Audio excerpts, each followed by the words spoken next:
خلي بالك، القطط مش مجرد كائنات لطيفة بتنونو في البيت، لأ، دي كائنات عندها شخصية هادية من بره وعالم صاخب من جوه. خلينا ناخدك في جولة صغيرة عن الكائن الظريف ده. ليه القطط بنحسها غامضة؟ القطة كائن مراقب، بتحب تمشي كأنها ماسكة مفاتيح البيت الروحية. بتقعد في زاوية كده تتأمل كأنها بتحس حركة الهواء، وده جزء من طبيعتها.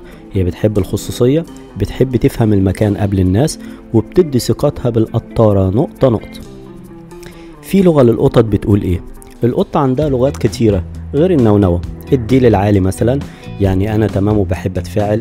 الديل ملفوف حوالينك، انا واثقة فيك. الخرخرة، موسيقى رضا او نداء استغاثة هادي. العض الخفيف، ده مش غضب، ده انا بلعب معاك.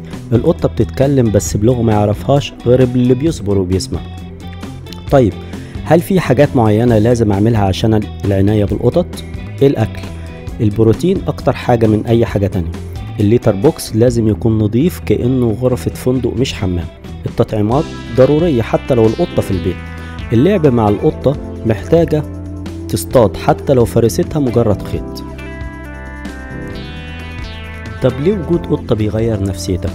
في لحظة هدوء تلاقيها نامت جنبك وخلت الضوضاء الداخلية في راسك تهدى.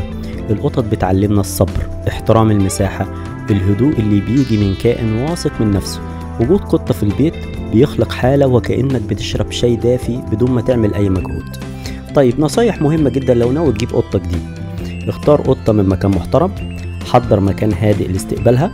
أول أسبوع خليك لطيف وسيبها تستكشف، ما ترفعش سقف توقعاتك.